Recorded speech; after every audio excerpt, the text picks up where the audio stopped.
نحمده ونصلي على رسوله الكريم أما بعد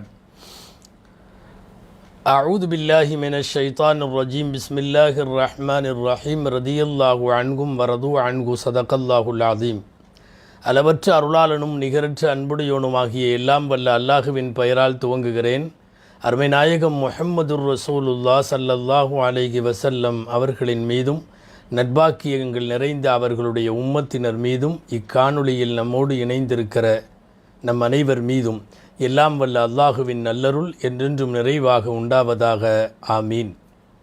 அல்லாஹுவின் பேரருளால் இஸ்லாத்தின் வேர்களும் விழுதுகளும் என்கிற மகத்தான சாதனைகளை புரிந்த இஸ்லாமிய ஆளுமைகளை பற்றிய இந்த வரலாற்று தொடரில் 65வது நாளான இன்று நபித்தோழர்களில் ஒருவரான முகீரா இப்னு ஷுஅபா ரதியல்லாஹு அன்ஹு அவர்களை பற்றி நாம் பார்க்க இருக்கிறோம். பொதுவாக சஹாபாக்களின் வரலாறுகளை வாசிக்கிற போதும் அதை கேட்டறிகிற போதும் நம்முடைய ஈமான் புத்துணர்வு பெறுகிறது. காரணம், யாரோ ஏதோ ஒரு காலத்தில் எங்கோ வாழ்ந்து மறைந்தவர்கள் அல்ல. சஹாபாக்கள் என்பவர்கள் எம்பெருமானார் ஸல்லல்லாஹு அலைஹி வஸல்லம் அவர்களோடு தோழமையாய் இருக்க எல்லாம் வல்ல இறைவனால் தேர்ந்தெடுக்கப்பட்டு அவர்கள் காலத்தில் பிறக்க வைக்கப்பட்டு நபிகளாரை ஈமானோடு கண்ணாலே கண்ட பெருமக்கள் என்பதால் நம் வாழ்வின் எல்லாவிதமான ஏற்ற இறக்கங்களும் சஹாபாக்களின் வாழ்வோடு பின்னி பிணைந்திருக்கிறது. அந்த வரிசையில்தான் முக்கியமான மகத்தான சாதனைகளை புரிந்தவர்களை மட்டும் பார்த்து கொண்டிருக்கிறோம். அந்த அடிப்படையில் அரபகத்தில் தோன்றிய சஹாபாக்களில் மிக முக்கியமான சஹாபி முகீரா இப்னு ஷுஅபா ரதியல்லாஹு அன்ஹு அவர்கள். தாயிஃபினுடைய சகஃபி கோத்திரத்தை சார்ந்த இவர்கள் தாயிஃபிலேயே பிறந்து தாயிஃபிலேயே வளர்ந்தவர்கள். அதிகமாக இவர்கள் பிரயாணம் செய்வதில் அவர்களுக்கென்று ஒரு ஆர்வம். பெரும்பாலான நாட்களில் அவர்கள் பிரயாணத்திலேயே இருப்பார்கள் என்று அவர்களின் வரலாற்றிலே அறிய முடிகிறது. அரபுலகம் கண்டெடுத்த அறிவு ஜீவிகளில் இவர் ஒருவர் என்று இவரின் அறிவு வளத்தை வியந்து பாராட்டுகிற வரலாற்று ஆசிரியர்கள் உண்டு. மூத்த சஹாபிகளின் வரிசையிலும் இவர்கள் இருக்கிறார்கள். எல்லாவற்றையும் விட வீரம் செறிந்தவர்கள் மட்டுமல்ல, தக்க சமயத்தில் தந்திர முடிவுகளை எடுக்கக்கூடியவர்கள் முகீரா இப்னு ஷுஅபா ரதியல்லாஹு தஆலா அன்ஹு. அகழ் போரின் போது இஸ்லாத்திலே சேர்ந்த இவர்கள் நிறைய சிறப்புகளுக்கு சொந்தக்காரர்கள். சஹாபாக்களின் வரலாற்றை ஆழமாகவும் வெகு நேர்த்தியாகவும் பதிவு செய்கிற அல்லாமா ஸஹபி ரஹ்மத்துல்லாஹி அலைஹி அவர்கள் இவர்களின் வரலாற்றை நீண்ட வரிகளில் குறிப்பிடுகிறார்கள். நபிகள் நாயகம் ஸல்லல்லாஹு அலைஹி வஸல்லம் அவர்களிடத்திலே சஹாபாக்கள் எங்கள் உயிரையும் தருவோம் என்று கையை வைத்து ஒப்பந்தம் செய்த முக்கியமான ஒப்பந்தங்களில் பைஅத்துர் ரிதுவான் போன்றவற்றில் முகீரா இப்னு ஷுஅபா ரதியல்லாஹு தஆலா அன்ஹு அவர்கள் ஒப்பந்தம் செய்திருக்கிறார்கள். யர்மூக் யுத்தக்களத்தில் அல்லது காதிசியாவினுடைய யுத்தக்களத்தில் கருத்து வேறுபாடு உண்டு. இவர்களுடைய கண் பறிபோய்விட்டது, கண் போய்விட்டது. அத்தோடு நீண்ட காலம் மார்க்கத்தினுடைய பணிகளை தொய்வின்றி தொடர்ந்த முகீரா இப்னு ஷுஅபா ரதியல்லாஹு அன்ஹு அவர்களின் வரலாற்றின் சில பக்கங்களை பார்ப்போம் வாருங்கள். இவர்கள் இஸ்லாத்தில் சேர்ந்தது ஒரு சுவையான வரலாறு. முதல்ல இஸ்லாத்தில் சேர்றப்பவே ஒரு பிரச்சனையோடு தான் வர்றார். அவரே சொல்கிறார் பாருங்க, முகீரா இப்னு ஷுஅபா ரதியல்லாஹு அன்ஹு, நாங்கள்லாம் அல்லாவை மட்டுமல்ல லாத்துங்கிற தெய்வத்தை வணங்கிட்டு இருப்போம். அந்த லாத்தினுடைய சிலைகளுக்கு எங்கள் குடும்பம் தான் எல்லா விதமான சவரச்சனை செய்கிறது, பாதுகாப்பு, பூஜை, புனஸ்காரம். எப்படி காபத்துல்லாவுக்கு நிர்வாகிகள் இருப்பாங்களோ, காபத்துல்லாவினுடைய பொறுப்பாளர்கள் இருப்பாங்களோ, இந்த மாதிரி தெய்வங்களுக்கு சில பொறுப்பாளர்கள் இருப்பாங்க. அந்த மாதிரி லாத்து அப்படிங்கிற தெய்வத்துக்கு நாங்கள் தான் பாதுகாப்பு. அந்த மாதிரி நேரத்தில் எங்கள் குடும்பத்தில் சில பேரெல்லாம் இஸ்லாத்தில் சேர்ந்தாங்க. எனக்கு இஸ்லாத்தில் சேர்றது பிடிக்கலை. அதனால் நான் அவங்க கூட போகலை. வெறுத்து போய் இருந்தப்போ தான் எங்கள் கூட பழகிட்டு இருந்தவங்க பனு மாலிக்குன்னு ஒரு கோத்திரம். அந்த கோத்திரத்தாய்ங்க திடீர்னு ஒரு டூர் மாதிரி பிறப்பிட்டாங்க. எங்கேப்பா போகிறீங்கன்னு கேட்டேன். அவங்க சொன்னாங்க, நாங்கள் பக்கத்து நாட்டினுடைய அரசர் முகௌகஸ் அவரை சந்திக்க போகிறோம் அப்படின்னு சொன்னாங்க. அப்படியா, நீண்ட பிரயாணமாக? நானும் வர்றேன். இவருக்கு தான் பிரயாணம் பண்ணுறது ரொம்ப பிடிக்குமே, நானும் வர்றேன் அப்படின்னு அவரும் கிளம்பினார். எல்லாமே பனு மாலிக் கோத்திரம் மட்டும்தான் போகிறாங்க. இவர் ஒருத்தர் மட்டும்தான் பனு மாலிக் அல்ல, இவர் பனு சகீஃபில் உள்ளவர். இவர் மட்டும்தான் வேற ஆள், விதிவிலக்கானவர். அப்போ பிறப்புறதுக்கு முன்னாடி போய் இவருடைய சிறிய தந்தை பின்னால் ஃபேமஸானவங்க சஹாபி உர்வத்து பின் மசூத் ரலியல்லாஹு. உர்வத்து பின் மசூதுகிட்ட போய் கேட்குறாங்க, நான் இந்த மாதிரி பனு மாலிக்கெல்லாம் வந்து பக்கத்து நாட்டு அரசர் முகவுகஸை சந்திக்க போகிறாங்க, அவங்க அந்த அரசருக்கு போய் இவங்க இங்கிருந்து அன்பளிப்பெல்லாம் கொண்டு போய் கொடுப்பாங்க எப்போவுமே. அப்போ அந்த அரசர் இவங்களுக்கு எக்கச்சக்கமான ஹதியாவெல்லாம் கொடுப்பாரு, அதையெல்லாம் வாங்கிட்டு வருவாங்க. ஒரு டூர் மாதிரி அவங்க கிளம்புறாங்க, நானும் அவங்க கூட போகிறேன்னு போய் சொல்ல அவர் சொன்னார், எப்பா எல்லாம் பனு மாலிக்காக போகிறாங்க, அந்த குடும்பமாக போகிறாங்க, நீ எதுக்கு விதிவிலக்கா அதில் உனக்குன்னு எதுவும் பாதுகாப்பு இல்லை, உன் ஆளுகன்னு யாரும் இல்லை, நீ ஒருத்த மட்டும் போகிறையேன்னு தடுத்தார். அதையெல்லாம் தடைகளை தாண்டி இவர் கிளம்பிட்டார், பொட்டி படுக்கையெல்லாம் எடுத்து வச்சு கூட போயிட்டார். அவரே சொல்கிறாரு, நீண்ட நாட்கள் பிரயாணப்பட்டு நாங்கள் வந்து இஸ்கந்தரியாவுக்குள்ளே, அதாவது இன்றைய அலெக்சாண்ட்ரியாவுக்குள்ளே போயிட்டோம். போய் அரசரை சந்திக்கிறதுக்காக போனோம். ஃபஸ்ட்டு அவர் சந்திக்கலை, ஆளை அனுப்பிச்சு என்ன விஷயமா வந்திருக்கீங்க என்னன்னு கேட்டு விட்டு இந்த மாதிரி எல்லாம் சொன்ன உடனே அப்புறம் வர சொல்லிட்டார். எங்களை வந்து பக்கத்தில் ஒரு விருந்தினர் இது மாதிரி தங்க வச்சுருந்தார். மறுநாள் காலையில் அரசர் சபையில் உட்காந்த உடனே, சிம்மாசனத்தில் உட்காந்த உடனே எங்களை எல்லாம் வர சொன்னார். வர சொன்ன உடனே இவங்க எல்லாம் போய் என் கூட வந்தவங்க பனு மாலிக் கோத்திரம் எல்லாரும் அவங்க கொண்டு வந்த அன்பளிப்பு, அத்தர், அது இது உயர் ரகமான தானியம், பேரிச்சம்பழம் எல்லாத்தையும் அன்பளிப்பாக கொடுத்தாங்க. அவர் முகவுகஸ் ரொம்ப சந்தோஷப்பட்டார், அரபு நாட்டில் இருந்து நமக்கு இதெல்லாம் வந்திருக்குன்ட்டு. அப்போ மெதுவாக விசாரித்தார், என்னன்னு, அக்குல்லுக்கும் மின் பனி மாலிக், நீங்கள் எல்லாமே பனு மாலிக் தானே, அந்த கோத்திரம் தானே அப்படின்னார். அந்த வகைரா தானே அப்படின்னார். இந்த தலைவராக இருந்தவர், லீடர் மாதிரி இருந்தவர், அவர் சொன்னார், நாங்கள் எல்லாருமே ஒரே குடும்பம், இந்த ஒரு ஆள் மட்டும் எங்கள் குடும்பம் இல்லை, அவர் வேறு ஒருத்தர் எங்கள் கூட வந்திருக்கார், இந்த அவர் தான் அப்படின்னு கையை காட்டினாங்க. யாரை? முகைரத்து பின் ஷுஅபா ரலியல்லாஹு. முகைரா சொல்கிறாரு, என்னை அந்த அரசர் பார்த்த பார்வையே சரியில்லை, என்னை கண்ணியமாகவும் பார்க்கல, ரொம்ப கடுப்பாயிருச்சு எனக்கு. இது என்ன பனு மாலிக்குகளெல்லாம் ஒரு மாதிரி கவனிக்கிறாரு, என்னை ஒரு மாதிரி கவனிக்கிறார். கொஞ்ச நேரம் கழித்து ஆட்களை வர சொல்லி அரசர் தன்னுடைய அன்பளிப்புகளை எல்லாம் கொடுத்தார் வந்தவங்களுக்கு. எக்கச்சக்கமான அன்பளிப்புகளை கொடுத்தாச்சு. கொடுத்து முடித்ததுக்கப்புறம் கடைசியில் எனக்கும் ஒன்று கொடுத்தாரு, நான் அதை என்னன்னு சொல்லவே முடியாது, அந்த மாதிரி ஒரு பொருளை கொடுத்தார்.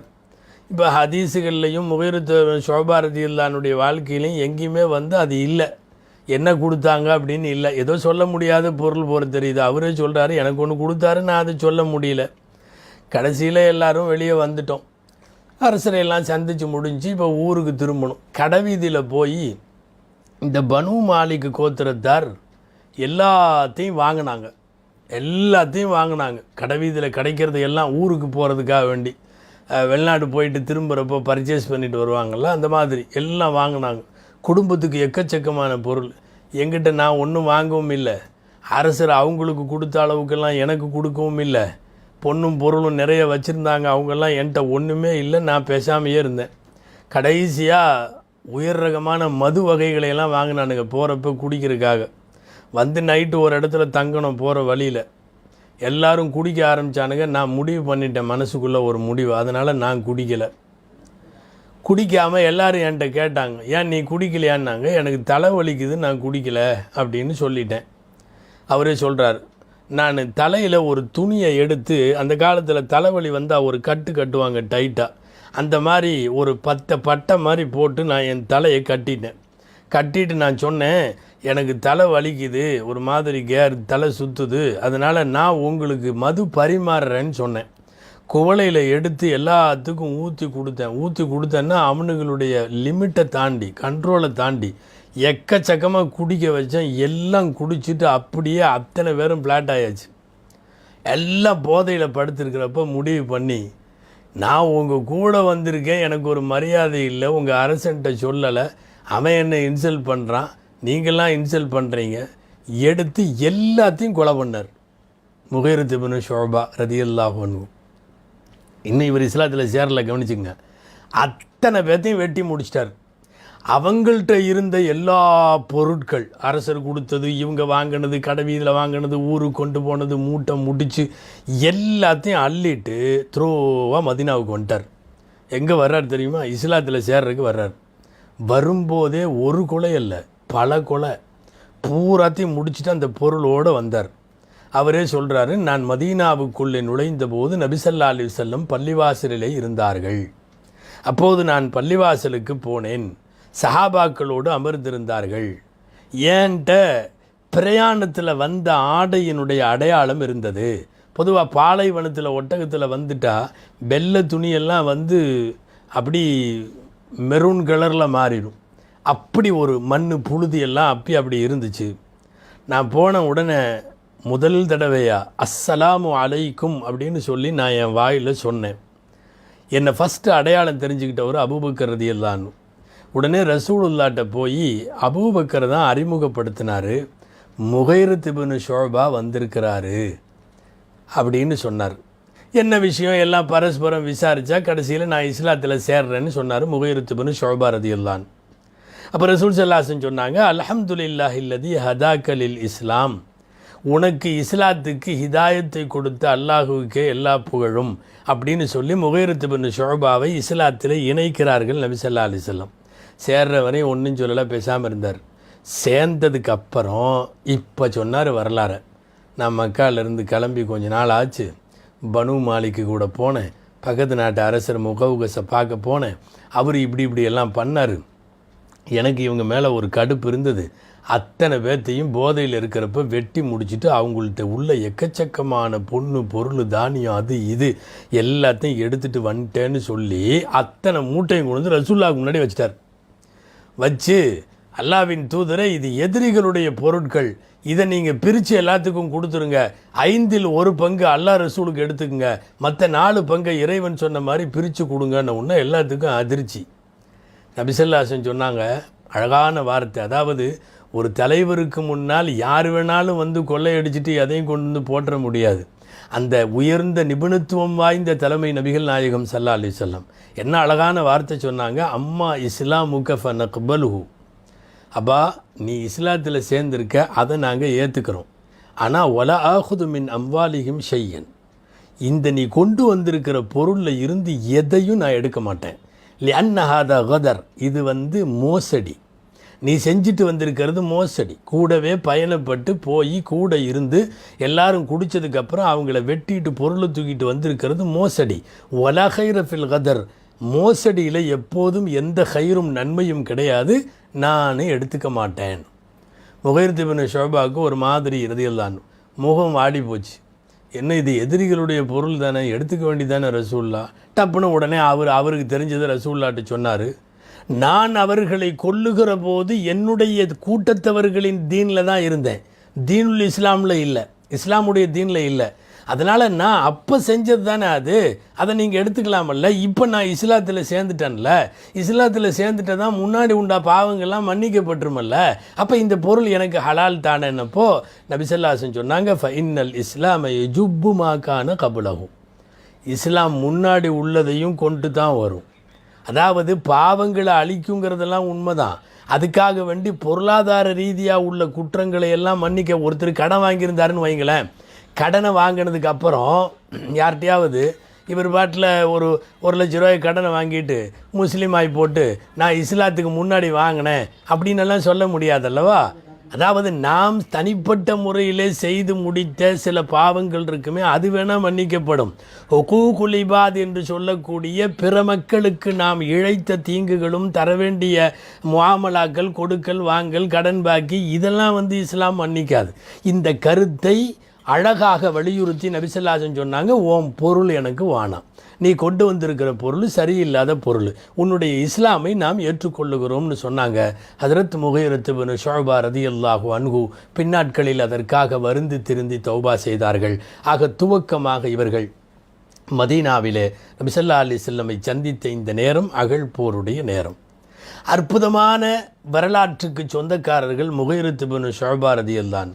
இவருடைய அறிவாற்றலை பார்த்து எல்லா ஹலீஃபாக்களும் இவரை மெச்சினாங்க, பயன்படுத்தினாங்க. கூஃபாவுக்கு அமீரா நியமித்தாங்க ஹஜ்ரத் உமர் ரலியல்லாஹு அன்ஹு. உமர் ரலியல்லாஹு அன்ஹு கொல்லப்படுற வரையும் கூஃபாவில் போய் அங்கே ஆளுநராக இருந்தார். அதுக்கப்புறம் உஸ்மான் ரலியல்லாஹு அன்ஹு காலத்திலையும் அங்கேயே ஆளுநராக இருந்தார். கொஞ்ச நாள் கழித்து உஸ்மான் ரலியல்லாஹு அன்ஹு இவரை எடுத்துட்டாங்க. அதுக்கப்புறம் இவர் ஆளுநராக இல்லை. குறிப்பாக வரலாற்றில் மிகப்பெரிய கசப்பாக வாசிப்பதற்கு இருக்கிற முஆவியா ரலியல்லாஹு அன்ஹு அலி ரலியல்லாஹு அன்ஹுவுடைய பிரச்சனையின் போது ரெண்டிலும் சேராமல் ரெண்டை விட்டும் நீங்கி இருந்த சில சஹாபா பெருமக்களில் இவர்களும் ஒருவர். இவரை எல்லாரும் ஆளுநராக பல்வேறு மாநிலங்களில் கவர்னராகலாம் நியமித்ததுக்கு காரணம் என்னென்னா, இவர் முகீரான்னு பேர். இவருடைய பேர் கூடயே ஒரு வார்த்தை சொல்லுவாங்க, என்ன தெரியுமா? முகீரத்துர் ராய், சிந்தனை முகைரா அப்படின்னு பேர். அதனால தான் நாம் இன்றைக்கு டைட்டிலில் தலை போட்டிருக்கிறதே சிந்தனை செல்வர் முகீரான்னு போட்டிருக்கோம். இவர் பேர் கூடவே அது இருக்குது. நல்ல ஆலோசனை சொல்கிற முகீரா அப்படின்னு இருக்குது, ராய் சொல்கிற முகீரான்னு இருக்குது, தந்திரம்னு இருக்குது, எதிரிகளுக்கு சூழ்ச்சி செய்வாருன்னு இருக்குது, லாவகமாக தப்பிச்சிருவாருன்னு இருக்குது, யாரும் இவரை ஏமாற்ற முடியாதுன்னு இருக்குது. இப்படியெல்லாம் சிந்தனை செல்வராக இருந்தவர்கள் முகைரா ரலியல்லாஹு தஆலா அன்ஹு. ஸல்லல்லாஹு அலைஹி வஸல்லம் வஃபாத்துக்கு பின்னாடி அபூபக்கர் ரலியல்லாஹு அன்ஹு காலத்தில் நடந்த யமாமா யுத்தம், அதே மாதிரி சிரியா தேசத்தினுடைய வெற்றி, ஈராக்கினுடைய வெற்றி, இந்த எல்லா போர்லையும் கலந்திருக்கார். மிகப்பெரிய அளவில் களப்போராளி. ஹஜ்ரத் அலி ரலியல்லாஹு தஆலா அன்ஹு அவர்களினுடைய காலம் வரைக்கும் நிறைய வேகமான பணிகளை எல்லாம் செஞ்சாங்க. உமர் ரலியல்லாஹு அன்ஹு பஸ்ராவுக்கும் கவர்னராக தூக்கி போட்டாங்க இவரை. நீங்கள் போய் அங்கே இருந்து பணிகளை செய்யுங்கன்னு சொல்லி. அவருடைய கண்ணு போயிடுச்சு. ஒரு கண்ணு போனதுக்கு காரணங்கள் பிரபலமாக 2 சொல் எழுதப்படுது. ஒன்று, எர்மூக் யுத்த காலத்தில் போர் செய்கிறப்போ ஒரு கண்ணு போயிருச்சுங்கிறாங்க. அதுலேயும் ஒரு கருத்து வேறுபாடு. எர்மூக்கல்ல, அது காதிசியா யுத்தம்னு சொல்லி இதுக்கு முன்னாடி உள்ள தொடர்களில், குறிப்பாக சாத் பின் அபி வக்காஸ் ரலியல்லாஹு அன்ஹு போன்றவருடைய வரலாறுகளை பேசும்போது நம்ம அந்த காதிசியா யுத்தத்தை பற்றி விரிவாக பேசியிருக்கோம். அந்த காதிசியா யுத்தத்தில் கண்ணு போச்சுங்கிறாங்க. கண்ணு போனதுக்கு இன்னொரு காரணம், ஹஜ்ரத் ஆயிஷா ரலியல்லாஹு தஆலா அன்ஹா அறிவிக்கிற அறிவிப்பு ஒன்று. அதில் வருது என்னென்னா, ஒரு தடவை சூரியன் கிரகணம் பிடிச்சிருந்துச்சு. அப்போ சூரியனை பார்க்க வேணான்னு எல்லாம் சொன்னாங்க. முகைரத் இப்னு ஷுஅபா சூரியனுடைய கிரகணத்தை உத்து பார்த்தாரு. அப்போ இவருக்கு பார்வை போயிருச்சு அப்படின்னு ஆயிஷா ரலியல்லாஹு தஆலா அன்ஹா அறிவிக்கிற அறிவிப்பும் பிரபலமான அறிவிப்பாகும். இவருடைய தந்திரம், இவருடைய சூழ்ச்சி, இவருடைய அறிவாற்றல் ரொம்ப ஃபேமஸ். இவங்களுடைய நெருங்கிய நண்பர்கள் சொல்கிறாங்க, ஒரு ஊருக்கு 8 வாசல் இருந்து ஊருக்குள்ளே இருக்கிற ஒரு மனுஷன் இந்த 8 வாசலில் எந்த வாசல் வழியாக போகிறதுனாலும் ஏதாவது பெரிய சூழ்ச்சி செஞ்சால் தான் வெளியே போக முடியும் அப்படிங்கிற மாதிரி நிர்பந்தம் வந்தால் முகைராவை விட்டிங்கன்னா 8 வாசல் வழியாகவும் போவார், 8 வாசல்லையும் போவார் அப்படின்னு சொல்லி அவரை சொல்லுவாங்க. பெரிய தந்திரக்கார். வாழ்க்கை பூரா யாரும் ஏமாத்தினதில்லை. ஆனால் அவரே ஒரு இடத்துல சொல்கிறாரு, ஒரே ஒருத்த மட்டும் என்னை ஏமாற்றிட்டாங்கிறார். வாழ்க்கை பூரா யாரும் ஏமாற்ற முடியாது, ஒரே ஒருத்தர் ஏமாற்றிட்டான் போல் இருக்கு. எப்படின்னு பாருங்களேன். மகளபுகு அஹதின் ஃபி துன்யா இல்லா ஷாபுன்னு சொல்லி ஒரு வாலிபன் ஏமாற்றிட்டானா. பனுல் ஹாரிஸுடைய வாலிபன் ஒருத்தன். என்ன கதை என்ன தெரியுமா? இவர் போய் ஒரு பொண்ணை கல்யாணம் பண்ணுறதுக்காக பேசியிருக்கார். கல்யாணம் பண்ணுறதுக்காக பேசி முடித்து கல்யாணம் பண்ணுற முடிவுக்கு வந்துட்டார். அந்த நேரம் பனுல் ஹாரிஸினுடைய ஒரு வாலிபன் ஒருத்தன் சந்திச்சிருக்கான். இந்த பொண்ணையா கட்ட போகிறீங்க அப்படின்னு கேட்டிருக்கான். நம்ம ஊர்லேயும் சில பேர்லாம் அப்படி இருப்பாங்க தெரியுமா? பொண்ணு பார்த்துட்டு வெளியே வந்தோம்னா இந்த கெடுத்து விடுறதுக்குன்னு சில பேர் இருப்பான். இந்த வீட்லையா பொண்ணு பார்த்தீங்கன்ட்டு போயிடுவான், வேறு ஒன்றுமே சொல்ல மாட்டான். நாம் கிடந்து குழம்பி ஏன் அப்படி சொன்னான் அப்படின்னு. இன்னும் சில பேர் நல்லவங்க மாதிரி அந்த பக்கம் இருந்து வருவாங்க, கிழக்கிருந்து இங்கேயா பொண்ணு கட்ட போகிறீங்க, விசாரித்து பண்ணுங்க அப்படின்ட்டு போயிடுவாங்க. இந்த விசாரித்து பண்ணுங்கிறதுக்கு அர்த்தமே வில்லங்கன்னு அர்த்தம். இவன் என்ன மாதிரி சொல்லிட்டு போயிடுவான். அந்த மாதிரி ஒரு வாலிபன் ஏமாற்றவே முடியாத முகைரத் இப்னு ஷுஅபாட்ட இந்த பொண்ணையா கட்ட போகிறீங்க? ஆமாம். இல்லை, நீங்கள் உங்களை பார்த்தா நல்லவராக தெரியுது, அதனால் நான் சொல்லிடுறேன். ஒரு ஆள் இந்த பொண்ணுக்கு முத்தம் கொடுத்துட்டு இருந்ததை நான் கண்ணால் பார்த்தேன் அப்படின்னு சொல்லிட்டான். கண்ணால். இனி யார் கட்டுவா? ஒரு ஆம்பளை அந்த பொண்ணு இப்போ கல்யாணம் பண்ணுறதுக்கு பேசியிருக்கிறாங்க, பருவம் எய்திய பொண்ணு. அதுக்கு முத்தம் கொடுத்ததை பார்த்தேன்னு சொன்ன உடனே அவர் விட்டுட்டு போயிட்டார். கொஞ்ச நாள் கழித்து திடீர்னு பார்த்தா அந்த வாலிபன் அந்த பிள்ளையை கல்யாணம் பண்ணிவிட்டு ஜோடியாக வர்றான். அதே பொண்ணை முகைரத் இப்னு ஷுஅபா பிடிச்சிக்கிட்டார் அவனை. எப்பா, நீ தானே என்கிட்ட சொன்ன இந்த பொண்ணையா கல்யாணம் பண்ண போகிறீங்க, ஒரு ஆள் அவருக்கு முத்தம் கொடுத்துட்டு இருந்ததை நாங்கள் பார்த்தேன்னு சொன்னேன் இல்லை, அதனால தானே நான் கல்யாணம் பண்ணாமல் வந்தேன். இப்போ அதே பொண்ணை நீ கல்யாணம் அந்த பையன் கரெக்ட் பண்ணுறதுன்னு முடிவு பண்ணிட்டான் போல் தெரியுது. இப்போ நீ வந்து இப்படி பண்ணியிருக்கிறியே அப்படின்ன உடனே அவன் சொன்னான், நான் சொன்னதெல்லாம் பொய் கிடையாது. ஒரு நேரத்தில் அவங்க அத்தா அந்த பிள்ளைக்கு சின்ன வயசில் முத்தம் கொடுத்ததை நான் பார்த்தேன். எப்போ? சின்ன வயசில் அந்த பிள்ளைக்கு அவங்க தகப்பனார் முத்தம் கொடுத்ததை பார்த்தேன். அதை ஒரு ஆம்பளை முத்தம் கொடுத்தாருன்னு சொன்னேன், நீங்கள் விட்டுட்டு போயிட்டீங்க, நான் கட்டிக்கிட்டேன். அதாவது யாருமே ஏமாற்ற முடியாத முகைரத் இப்னு ஷுஅபா ஒரே ஒரு வாலிபர்கிட்ட ஏமாந்தார் அப்படின்னு சொல்லி இந்த நிகழ்ச்சிகளை சொல்லுவார்கள். ஹதரத் முகைரத் இப்னு ஷுஅபா ரலியல்லாஹு அன்ஹுடைய அறிவாற்றல் தந்திரம் இதுக்காக வேண்டிய நிறைய இடங்களில் கவர்னராக போட்டாங்க உமர் ரலியல்லாஹு அன்ஹு. இவருடைய தந்திரத்துக்கு இன்னொரு சான்று பாருங்கள். உமர் ரலியல்லாஹு தஆலா அன்ஹு இவங்கள பஹ்ரைனுக்கு கவர்னராக போட்டாங்க. பஹ்ரைன்னா நீங்கள் இப்போ இருக்கிற பஹ்ரைன்னு நினைக்கக்கூடாது, இது புதுசாக உருவான நாடு. ரசூல் ஸல்லல்லாஹு அலைஹி வஸல்லம் காலத்தில் பஹ்ரைன்கிறது அது ஒரு ஜசீரா, ஒரு தீவு. அது இது அல்ல, ஹிஜாஸில் இருந்தது அது. சரி, பஹ்ரைனுக்கு கவர்னராக போட்டாங்க. அந்த மக்களுக்கு இவரை பிடிக்கல. யாரை? முகைரத் இப்னு ஷுஅபா ரலியல்லாஹு அன்ஹு பிடிக்கல. உமர் ரலியல்லாஹு அன்ஹு சொன்னாங்க. சொன்ன உடனே உமர் ரலியல்லாஹு அன்ஹு சரி வேணாம் வந்துருன்னு நீக்கிட்டாங்க. இப்போ கவர்னர் இல்லை, அவர் மதீனாவுக்கு வந்துட்டார். பஹ்ரைன் மக்களுக்கு ஒரு பயம், திரும்ப கொஞ்ச நாள் கழித்து இவரையே போட்டுருவாங்களோ கவர்னரா. இப்போதைக்கு தற்காலிகமாக எடுத்துருக்குறாங்க, ஆனால் கொஞ்ச நாள் கழித்து உமர் ரலியல்லாஹு அன்ஹு இவரை போட்டாலும் போடுவார். ஏன்னா உமர் தான் இதுக்கு முன்னாடி பஸ்ராவில் போட்டார், உமர் தான் இதுக்கு முன்னாடி கூஃபாவில் போட்டார், இப்படியெல்லாம் இருக்கிறதுனால திரும்ப போட்டுருவாரோன்னு பயந்துட்டு இருந்தப்போ அங்குள்ள ஒருத்தன் அறிவாளி அவன் என்ன பண்ணியிருக்கான், பஹ்ரைன் மக்களை எல்லாம் கூப்பிட்டு அவர் திரும்ப வரவே விடாமல் இருக்கிறதுக்கு ஒரு வழி இருக்குது. முகைரா இங்கே வரக்கூடாது அப்படின்னா நாம் ஒன்று செய்யணும். என்ன செய்யணும் சொல்லுங்கள். அவன் நிறைய ஐடியாவெல்லாம் கொடுக்குறவன் போல் இருக்கு. அப்போ அந்த மக்களுக்கு ஐடியா கொடுக்குறான். என்னன்னு? ஒன்றும் இல்லை, நீங்கள் எல்லாம் ஒரு 1,00,000 ரூபா திரட்டி கொடுங்க, 1,00,000 திர்ஹம் திரட்டி கொடுங்க. நான் அதை எடுத்துகிட்டு உமர்கிட்ட போகிறேன், ஹலீஃபா உமர்கிட்ட, ஜனாதிபதிகிட்ட போகிறேன். போய் மெதுவாக இந்த பணத்தை இந்தாங்கன்னு கொடுப்பேன். அவர் என்னன்னு என்கிட்ட கேட்பார். நான் சொல்லுவேன், பொது சொத்தில் இருந்து முகைரத் இப்னு ஷுஅபா திருடி தெரியாமல் என்கிட்ட கொடுத்து வச்சுருந்தாரு. இப்போ அவர் ஹலீஃபா இல்லை, அதனால் அந்த 1,00,000 ரூபாயை உங்கள்கிட்ட கொடுத்துட்டு போகலான்ட்டு வந்தேன்னு சொல்லி நான் ஒப்படைப்பேன். அப்போது நீ பொது சொத்தில் திருடினையான்னு உமர் வந்து முகைரா மேலே கோபமாயிருவார், கடுப்பாயிருவார். எங்கேயுமே இனிமேல் அவரை கவர்னராக அனுப்ப மாட்டார். அப்படி செஞ்சிடலாமான்னு ஒன்று, ஆஹா சபாஸ் நல்ல ஐடியான்னு சொல்லி எல்லாரும் அங்கங்கே திரட்டி பொது வசூல் பண்ணி 1,00,000 ரூபாய் கையில் கொடுத்துட்டாங்க. போகணும். அந்த ஆள் வந்துட்டான். நான் சொல்லிகிட்டு இருக்கிறது ஹதரத் முகைரத் இப்னு ஷுஅபா ரலியல்லாஹு அன்ஹு எவ்வளோ பெரிய தந்திரமான ஆள் அப்படிங்கிறதுக்காக, தந்திரமான நபருங்கிறதுக்காக சொல்ல வர்றேன்.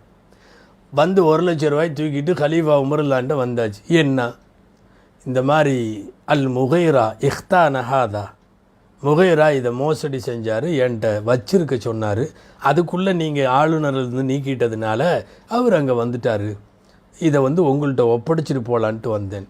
கூப்பிட்டு அனுப்பிச்சிட்டாங்க உமர் ரலியல்லாஹு அன்ஹு. கடுமையான கோபம். பொதுவாக உமர் ரலியல்லாஹு அன்ஹு அஷத்துஹும் ஃபீ கதா இல்லா, அல்லாஹ் விஷயத்தில் தீர்ப்பு செய்கிறதுல அவரை விட கடுமையானவங்க யாரும் கிடையாது. கூப்பிட்டு விட்டாங்க. முகைரத் இப்னு ஷுஅபா வந்தாச்சு. வந்த உடனே கேட்டாங்க ஹதரத் உமர் ரலியல்லாஹு தஆலா அன்ஹு, இந்த மாதிரி ஒருத்தர் வந்திருக்கிறார், கொண்டு வந்து 1,00,000 கொடுத்துருக்கிறார், என்ன காரியம் பண்ணியிருக்கீங்க நீ? கதப யா ஹலீஃபத் அல்லா, யா ஹலீஃபா, யா ஹலீஃபத் அல் முஃமினீன், யா அமீர் அல் முஃமினீன், அமீருல் முஃமினீன் அவர்களை இவன் பொய் சொல்கிறான். அஸ்லஹக்கல்லா, அல்லாஹ் உங்களை சீராக்குவானாக, இவன் பொய் சொல்கிறான். என்ன பொய் சொல்கிறான் அப்படின்னு கேட்டாங்க உமர் ரலியல்லாஹு அன்ஹு. இல்லை, நான் கொடுத்து வச்சது 2,00,000, அவன் 1,00,000 தான் கொண்டு வந்திருக்கிறான், கொஞ்சம் நல்லா விசாரிங்க. 2,00,000? அப்போ நீ 2,00,000 மோசடி செஞ்சு கொடுத்து வச்சியா? ஆமாம். எதனால் அப்படி செஞ்ச? அல் ஹாஜத்து வல் ஐயாலு யா அமீர் அல் முஃமினீன், என் குடும்ப கஷ்டம், என் குடும்ப தேவை, அதனால் நான் இப்படி பண்ணிட்டேன். அவன் ஒரு வழி ஆகிட்டான். இருந்தாலும் இந்த 1,00,000 ரூபாயோடு வந்திருக்கிறான்ல, அவன் கண்டிஷன் இப்போ ரொம்ப மோசம். என்னை எதிர்பார்க்கவே இல்லை, 2,00,000 ரூபா கொடுத்து வச்சேன், 1,00,000 என்னாச்சுன்னு கேளுங்கன்ன உடனே டப்புன்னு உமர் ரலியல்லாஹு அன்ஹு பொதுவாக மாட்டிட்டா தலை இல்லாமல் தான் அதுக்கப்புறம் போகலாம் முடியாது திரும்ப. அந்த ஆள் முடிவு பண்ணிட்டான், இன்றைக்கி உமர்கிட்ட நம்ம தலை போச்சு. காரணம் 1,00,000 ரூபா எங்கேன்னு கேட்பார். மாட்டிக்கிட்டமேன்னு சொல்லி டக்குன்னு சொல்லிட்டான் கலீஃபா அவங்களு. அவர் எதுவுமே கொடுத்து வைக்கல, நான் தான் இப்படி ஒரு மோசடி பண்ணி ஊரில் இருக்கிறவன்ட்டெல்லாம் வசூல் பண்ணி இவரை நீங்கள் திரும்ப எங்கள் மாநிலத்துக்கு அனுப்பக்கூடாது, இவர் பேரை கெடுக்கணுங்கிறதுக்காக வேண்டி இப்படி வந்தேன், அவர் ஒரு பைசா கொடுக்கல அப்படின்னு சொல்லி உண்மையை ஒத்துக்கிட்டதுக்கப்புறம் உமரல்லான்னு கேட்டாங்க முகைரா ரலியல்லாஹு. ஆமாம், நீ ஏப்பா இப்படி பண்ண, திடீர்னு என்னமோ 2 லட்சம்னு போய் சொன்ன, என்னென்னமோ சொன்னேன்னப்போ முகைரத்து பின் ஷுஅபா ரலியல்லாஹு சொன்னாங்க, அல் ஹபீது கதப அலைய ஃபஅஹ்பப்து அன் உஹ்ஸியஹு. ஹபீத் கெட்டவன், நாசமாக போனவன், அவன் வந்து என் பேரை கெடுக்கிறதுக்கு என் மேலே பொய் சொல்கிறதுக்கு பார்த்தான். உங்கள் முன்னாடி அவனை இழிவுபடுத்தணும்னு நான் முடிவு பண்ணேன். அதனால் நான் இப்படி உங்கள்கிட்ட 2 லட்சம்னு சொன்னேன்.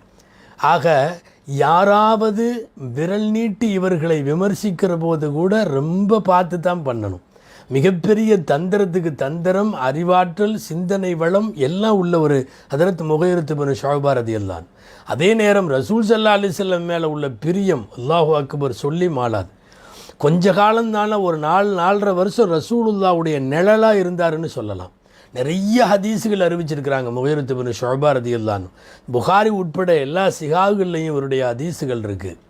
ஒரு தடவை ஹுதைபியாவில் ஸல்லல்லாஹு அலைஹி வஸல்லம் எல்லாம் மக்காவில் நுழைய முடியாமல் வெளியே இருந்தாங்களா இல்லையா? மக்காக்காரன்லாம் உள்ள உடலையே உம்ரா செய்யறதுக்கு வெளியே இருந்தாங்க. அப்போ அவன் சார்பாக, மக்கா காஃபிர்கள் சார்பாக உருவத்து பின் மசூத், யார் இவங்க சச்சா, அவன் பேச்சுவார்த்தைக்கு அனுப்பிச்சாங்க. போங்க, முகம்மது ஒரு 1400 பேரோடு அங்கே உட்காந்துருக்காரு, போய் நமக்கு முகம்மதுக்கு உள்ள டீலிங் என்னன்னு பேசிட்டு வாங்க ஒப்பந்தோன்னு. உருவத்து பின் மசூத் நேராக, அவருக்கு காஃபிர்களின் தலைவர், நல்ல ஒரு கெத்தான ஆள், அவர் நேராக வந்து ரசூலுல்லாவுக்கு முன்னாடி உட்காந்துக்கிட்டார். எல்லாம் பின்னாடி உட்காந்துருக்காங்க. ரசூலுல்லாவுக்கு பாடி கார்டு மாதிரி கையில் வாள், உருவன வாளோட, மூஞ்சிக்கு ஒரு இரும்பு கவசம், ஹெல்மெட் மாதிரி வச்சுங்களேன், ஒரு இரும்பு ஹெல்மெட்டுன்னு வச்சுங்களேன், அதை போட்டுட்டு நிற்கிறது யார் தெரியுமா? முகைரத்து பின் ஷுஅபா. இங்கே பேச்சுவார்த்தைக்கு மக்கா காஃபிர்கள் சார்பாக வந்திருக்கிறது யார் தெரியுமா? இவங்க சொந்த சச்சா தான் உருவத்து பின் மசூது. நான் பிரயாணம் போகிறேன் அடுத்த நாட்டுக்குன்னு கேட்டப்போ போகாதப்பா வேணான்னு சொன்னார்லாம் அன்றைக்கி அவர் தான். ஆனால் இப்போ வந்து இவர் அடையாளம் தெரியாதபடி மூஞ்சியில் இரும்பு ஹெல்மெட் போட்டிருக்கிறார், கையில் வாளோடு நிற்கிறார். ரசூலுல்லாவுக்கு பாடி கேட்டால் வந்த உருவத்து பின் மசூது பேசாமல் பேச்சுவார்த்தை நடத்திட்டு போயிருக்கலாம். அந்தாலும் அவர்கிட்ட எப்போவுமே ஒரு கிண்டல் துணி இருக்கும். அதனால் பேசுகிறப்போ ரசூலுல்லாவை அப்படி தாடியை பிடிச்சி ஒரு பிரியமாக பேசுகிறவங்க மாதிரி ஒரு மாதிரி ஒரு என்ன சொல்கிறது, அற்பத்தனமாக சில பேர் வந்து இது பண்ணுவாங்க. பேச இடையில அப்படி தாடியை பிடிச்சி உருவுறது. ஒவ்வொரு வார்த்தையும் பேசுகிறப்போ ரசூலுல்லாஹ் ஸல்லல்லாஹு அலைஹி வஸல்லம் எந்த ரியாக்ஷன், அவங்க எதிர்வினை எதுவுமே பண்ணலை. கையை கொண்டு ஒரு தடவை கையை கொண்டு வந்தப்போ பேசாமல் இருந்தார். 2வது தடவை கையை கொண்டு வந்தப்போ நின்றுட்டுருக்கிறவர் தன்னுடைய சச்சா கை மேலே பட்டுன்னு ஒரு அடி டைரெக்டாக அடித்தாருன்னு வருது. இன்னும் சில அறிவிப்புகளில் வந்து வேறு வரலாற்று ஆசிரியர் எப்படி எழுதுகிறாங்கன்னா, அடுத்த தடவை தாடியை பிடிச்சேன்னா கையில்லாமல் திரும்பி போவேன் அப்படின்னு சொன்னாருன்னு வருது. 3வது தடவை அடித்தாருன்னு வருது. இந்த மாதிரியெல்லாம் பேசலை, எடுத்த உடனே போட்டார். அதாவது வாழை பொறுத்த வரையும் ஹத்துன்னு ஒரு வார்த்தை சொல்லுவாங்க, ஹதீதினுடைய சத்தகுன்னு சொல்லுவாங்க. வாழை சப்பையாக அடிக்கிறது. வெட்டுறதா இருந்தால் வாழை வந்து இப்படி வச்சு வெட்டணும், அடிக்கிறதா இருந்தால் வாழை வந்து படுக்க வச்சு சப்பையாக அப்படி அடிக்கிறது. இப்படி சப்பட்டையாக வச்சுட்டு டப்புன்னு ஒரு அடி தாடியை தொட்ட உடனே ஒரு தடவை பட்டுன்னு கையை எடுத்துகிட்டு சுரீர்னு அடி வாங்கிட்டு பேசாமல் இருந்தார் உருவத்து பின் மசூத். 2வது அப்படியே பழக்க தோசில், என்ன முகம்மது என்ன சொல்கிறீங்க அப்படின்ட்டு தாடி இப்படி பிடிச்சார்ல, திரும்ப பட்டால்னு ஒரு அடி. இப்போ கேட்டார் யார்? உருவத்து பின் மசூது. ரசூல் ஸல்லல்லாஹு அலைஹி வஸல்லம் கேட்டார், ஆமாம் இங்கே நிற்கிறானே ஒருத்தன் பட்டுன்னு அடிக்கிறானே, இவன் யார் அப்படின்னு. ஸல்லல்லாஹு அலைஹி வஸல்லம் எப்பவும் மறைக்க போய் சொல்லலாம் மாட்டாங்க. அவர் வேணால் இரும்பு கவசம் போட்டிருக்கலாம். ரசூலுல்லாஹ் சொன்னாங்க, இப்னு அகீக, நான் உன்னுடைய சகோதரர் மகன்தான், எப்பா உன் தம்பி பையன்தான்ப்பா அப்படின்னு சொல்லிட்டாங்க ஸல்லல்லாஹு அலைஹி வஸல்லம்.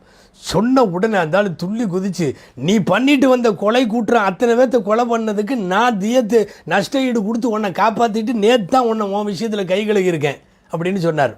அந்த இவர் போட்டுட்டு வந்தார்ல நிறைய பேர்த்த பனு மாலிக்கு கோத்திரத்தை, அவனுக்கெல்லாம் கடைசியில் கூடி எல்லாம் தெரிஞ்சு போய் நஷ்ட ஈடு கேட்டு இவர் தான் கட்டியிருக்கார். அத்தனை உயிர்களுக்கும் அத்தனை குடும்பங்களுக்கும் எக்கச்சக்கமான திருகங்களை. அதைத்தான் சொல்கிறாரு, நீ பண்ணிட்டு வந்த காரியத்துக்கு அத்தனை திருகத்தையும் கட்டி நீ பண்ண அசுத்தத்தை இப்போ தான் கை கழுவிட்டு வந்திருக்க, நீ என்னையவே அடிக்கிறியா அப்படின்னு கேட்டார். உர்வத்து பின் மசூது, ரசூலுல்லாஹ் ஸல்லல்லாஹு அலைஹி வஸல்லம் மேலே கையை வச்சா இதுதான், என்னால் அதை தாங்கிக்க முடியாது. நான் சொல்ல வருவது, எம்பெருமானார் ஸல்லல்லாஹு அலைஹி வஸல்லத்தினுடைய ரோமத்தின் மீது கூட எவன் கையும் பட முடியாத அளவுக்கு ரசூலுல்லாஹ் ஸல்லல்லாஹு அலைஹி வஸல்லத்திற்காக தன்னுடைய மஹப்பத்தை வெளிப்படுத்தியவர். ரோமானிய பேரரசுகளோட சண்டை நடந்தப்போ அந்த ருஸ்தும்னு சொல்லியாம அந்த அரசனோட பேச்சுவார்த்தை நடத்துறதுக்கு அப்போ படைத்தளபதி சாத் பின் அபி வக்காஸ் ரலியல்லாஹு அன்ஹு, நான் சொல்கிறதெல்லாம் இது காதிசியா யுத்தத்தினுடைய ஒரு பகுதி, ஒரு பார்ட்டு. ஒரு நல்ல ஆளை அனுப்பிச்சி வைங்க எங்களுக்கு பேச்சுவார்த்தை நடத்துறதுக்குன்னாங்க. சாத் பின் அபி வக்காஸ் ரலியல்லாஹு அன்ஹு இவரை பிடிச்சி அனுப்பிச்சி விட்டாங்க. யாரை? முகைரித் பின் ஷுஅபா ரலியல்லாஹு அன்ஹு. போனால் பட்டு கம்பளம், தங்கத்தில் கிரீடம், அது இது பிரம்மாண்டமாக உட்காந்துருக்கான் அந்த அரசன். நேராக போய் அரசருக்கு பக்கத்தில் சீட் இருந்தது, அவரோட இருக்கையே பெருசாக இருந்துச்சு, ஒரு சீட்டு. நேராக போய் இவர் லெஃப்ட் ரைட்டில் போய் பக்கத்தில் உட்காந்தார். எல்லாம் பாஞ்சிட்டானுங்க காவலாளிகள் பூரா. எங்கள் அரசருக்கு நேராக நீ உட்காரியா, இறங்கு கீழே, மண்டி போட்டு கீழே உட்காந்து பேசு. அப்போ தான் பேச ஆரம்பித்தார். நீங்கள்லாம் ஏன் கெட்டு போகிறீங்கன்னு இப்போ தான் எனக்கு தெரியுது. மக்களை அடிமைப்படுத்தி வச்சுருக்க, சரிசமமாக கூட உட்கார்றது கூட உன் மனசு இடம் தர மாட்டேது. எவ்வளவு காலமாக இந்த ஆண்டான் அடிமை வித்தியாசம். நபிகள் நாயகம் ஸல்லல்லாஹு அலைஹி வஸல்லம் தோழர்களை எப்படி வச்சுருக்காங்கன்னு உனக்கு தெரியுமா? ரசூலுல்லாவை யாராவது சந்திக்க போனால் எவ்வளவு கண்ணியமாக அவங்களோட சமமாக உட்காரலான்னு தெரியுமா? தோல்வியின் விளிம்பில் இந்த யுத்தத்தில் நீங்கள் இருக்கிறீங்க, நீங்கள் ஏன் தோற்று போகிறீங்க தெரியுமா? முதல்ல இந்த மாதிரி அடிமைத்தனம் இருக்கிற மாதிரி தான் இப்படியெல்லாம் நீண்ட பேச்சு. அவன் ருஷ்தும் பதில் கொடுக்க, இவர் பேச, ஃபைனலாக பேசிட்டு வெளியே வந்தார். இங்கே பாரு, எங்கள் ஆளுகளில் யாராவது கொலை பண்ணி நாங்கள் கொல்லப்பட்டாலும் சுவனம் போவோம், ஆனால் நீ காஃபிரு, கொல்லப்பட்டாலும் நரகம் போவாய். நல்லா தெரிஞ்சுக்கோ. நாங்கள்லாம் செத்தாலும் எங்களுக்கு பின்னாடி உள்ளவன் உங்களுக்கு பின்னாடி உள்ளவனை கண்டிப்பாக ஜெயிப்பான் அப்படின்னு வீர உரை பேசிவிட்டு ருஸ்துமுக்கு முன்னால் அத்தனை பேர் அஞ்சு நடுங்குகிற அந்த சிம்மாசனத்தினுடைய அரசனுக்கு முன்னால் கம்பீர உரையாற்றி விட்டு வந்தவர்கள் முகைரித் பின் ஷுஅபா ரலியல்லாஹு அன்ஹு. மிகப்பெரிய வரலாற்று செய்திகளுக்கு சொந்தக்காரர். ரசூலுல்லாஹ் மேலே அவ்வளவு பிரியம். ஸல்லல்லாஹு அலைஹி வஸல்லம் வஃபாத் ஆகிட்டாங்க. ஜனாசாவெல்லாம் முடிஞ்சு அடக்கம் பண்ணியாச்சு. குழிக்குள்ளே ஹஜ்ரத் அலி ரலியல்லாஹு அன்ஹு இறங்கியிருக்கிறாங்க. இறங்கி அலி ரலியல்லாஹு அன்ஹு தஃபனையெல்லாம் முடிச்சுட்டு கபரில் இருந்து கீழே வாங்கி வச்சுட்டு அலி ரலியல்லாஹு அன்ஹு மேலே வந்துட்டாங்க. மேலே வந்த உடனே அந்த விளிம்பில் நின்றுட்டு இருந்த முகைரித் பின் ஷுஅபா ரலியல்லாஹு அன்ஹு என்ன பண்ணாங்க தெரியுங்களா? வேணுமென்ட்டே தன்னோட மோதிரத்தை கழட்டி உள்ளே போட்டாங்க. எங்கே? ஸல்லல்லாஹு அலைஹி வஸல்லம் கபரில். நேராக போய் ரசூலுல்லாவுடைய கஃன் துணி மேலே மோதிரம் விழுந்தது. அலி ரலியல்லாஹு அன்ஹு சொன்னாங்க, யா அபுல் ஹசன் ஹாத்தமி. அலி ரலியல்லாஹு அன்ஹுக்கு பேர் அபுல் ஹசன்னு பேர், ஹசனுடைய தந்தை. ஹசனுடைய தந்தையே என் மோதிரம் உள்ளே விழுந்துருச்சு அப்படின்னு. அப்போ அலி ரலியல்லாஹு தஆலா அன்ஹு அவர்கிட்ட சொன்னாங்க, அன்சில் ஃபஹுது, இறங்கி நீயே எடுத்துக்கோ அப்படின்ட்டாங்க அலி ரலியல்லாஹு தஆலா அன்ஹு. இதை சாக்கா வச்சு அத்தனை பேரும் மேலே வந்ததுக்கப்புறம் தனியாக இறங்கினாங்க முகைரித் பின் ஷுஅபா ரலியல்லாஹு அன்ஹு. கபருக்குள்ளே இறங்கி அந்த மோதிரத்தை எடுக்கிற சாக்கில் அந்த கஃனை ஒரு தேய்ச்சி அந்த கஃனுடைய பரக்கத்தை எடுத்துக்கிறதுக்காக வேண்டி தொட்டுட்டு வருவாங்க. சொல்லுவாங்க, ஹஜ்ரத் முகைரித் பின் ஷுஅபா ரலியல்லாஹு அன்ஹு ரசூலுடைய கஃனை கடைசியாக தொட்டது நான் தான் சொல்லுவாங்க. நான் இதே மாதிரி ஒரு வரலாறு ஹஜ்ரத் அப்பாஸ் ரலியல்லாஹு அன்ஹுடைய மகன் குசம் என்கிற சிறுவர், அவர் உள்ள ரொம்ப நேரம் இருந்துட்டு கடைசியாக வெளியே வந்தாருன்னு ஒரு வரலாறு இருக்குது. அவர் கபரில் கடைசி நேரம் இருந்தவர். கஃனை தொட்டதில் கடைசி ஹஜ்ரத் முகைரித் பின் ஷுஅபா ரலியல்லாஹு தஆலா அன்ஹு அவர்கள். பின்னாட்களில் அவர்கள் சொல்லுவார்கள், ஃபகுன்து ஆகிரன் நாஸி அஹ்தன் பி ரசூலில்லாஹ், அல்லாஹ்வுடைய தூதரோடு நெருங்கி இருந்ததில் நான் கடைசியானவன் என்று ஹஜ்ரத் முகைரித் பின் ஷுஅபா ரலியல்லாஹு தஆலா அன்ஹு சொல்லுவாங்க. மிகப்பெரிய வரலாற்றுக்கு சொந்தக்காரரான முகைரித் பின் ஷுஅபா ரலியல்லாஹு அன்ஹு அவர்கள் நிறைய ஹதீஸ் அறிவிச்சிருக்கிறாங்க. ரொம்ப இம்பார்ட்டண்ட் ஒரு ஹதீஸ் என்ன தெரியுமா? கால் உரையின் மீது மசகு செய்வது சம்பந்தமான ஹதீஸ். மிகப்பெரிய சட்ட பிரச்சனை, கொள்கை பிரச்சனை, அகீதா பிரச்சனை வர்றதுனால அதை ஒன்றை மட்டும் உங்களுக்கு சொல்கிறேன். அவர் அறிவித்த நூற்றுக்கணக்கான ஹதீஸுகளில் நபி ஸல்லல்லாஹு அலைஹி வஸல்லம்ட்ட ஒரு தடவை தபூக் போரில் பிரயாணத்தில் திரும்பி வர்றப்போ ரசூலுல்லாஹ் உன்ட்ட தண்ணி இருக்கான்னு என்கிட்ட கேட்டாங்க. இருக்குன்னு சொன்னேன். வாங்கினாங்க. மறைவான இடத்துக்கு போனாங்க. தன்னுடைய சுய தேவையை முடிச்சுட்டு வந்தாங்க. அதுக்கப்புறம் ஒது செஞ்சாங்க நபி ஸல்லல்லாஹு அலைஹி வஸல்லம். ஒது செஞ்சுட்டு கைவரையும் கழுகுனவங்க.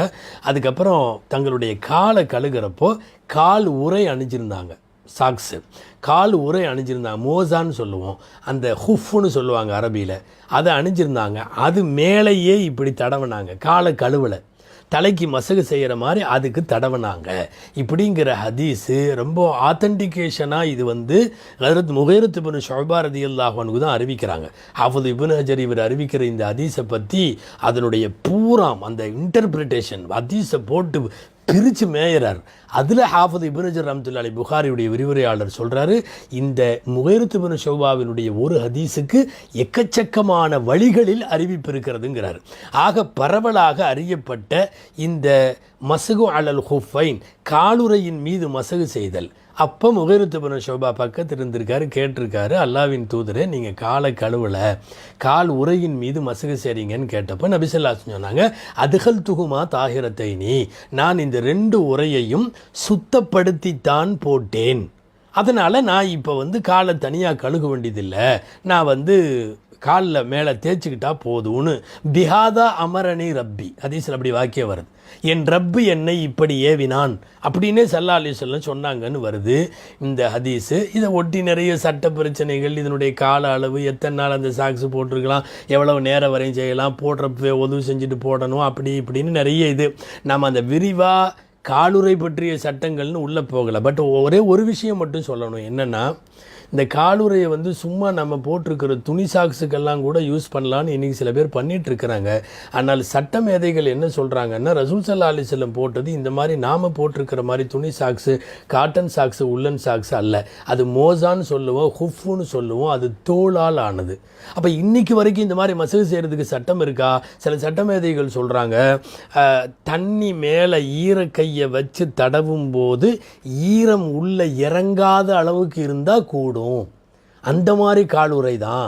ஆனால் இங்கே தொடுகிற போது தண்ணீரின் ஈரமோ அல்லது குளிர் பதமோ அதன் தன்மையோ ஈரத்தன்மையோ நம்முடைய கால்களில் உணரப்படுமானால் அந்த மாதிரி துணிகளுக்கு மேலே செய்கிறதுக்கு அனுமதி இல்லை என்று பெரும்பாலான மார்க்க வல்லுநர்கள் தெரிவிக்கிறார்கள். இது ஒரு சட்ட பிரச்சனை, இதில் வேறு பல கருத்துக்களும் இருக்குது, நான் அதுக்குள்ளே போக விரும்பலை. சொல்ல வர்றது, நாம் பேசி கொண்டிருக்கிற முகைரத் இப்னு ஷுஅபா ரலியல்லாஹு இந்த ஹதீஸை அறிவிக்கிறாங்க. ஷியாக்கள் இந்த ஹதீஸை ஒத்துக்கலை, இவரையும் ஒத்துக்கலை. ஷியாக்கள்கிட்ட இன்னைக்கு வரைக்கும் காலுறையின் மீது மசகு செய்தல் என்பது கிடையாது. ஹவாரிஜிகள்கிட்ட, ரவாஃபிதுகள்கிட்ட, வழிகட்ட நிறைய கூட்டங்கள்கிட்ட இது வந்து இல்லை. அஹ்லு சுன்னத் வல் ஜமாஅத்திட்ட மட்டும்தான் காலுறையின் மீது இருக்குது. சொல்லப்போனால் இமாமுல் ஆலம் அபூ ஹனீஃபா ரஹ்மத்துல்லாஹி அலைஹி ஹனஃபி மதுஹபினுடைய சட்டமேதை, அவங்கள்ட்ட ஒரு தடவை கேட்டாங்களாம், அஹ்லு சுன்னத்துக்கு அடையாளம் என்ன, சுன்னத்து வல் ஜமாத்துக்கு அடையாளம் என்னன்னு கேட்டாங்களாம்.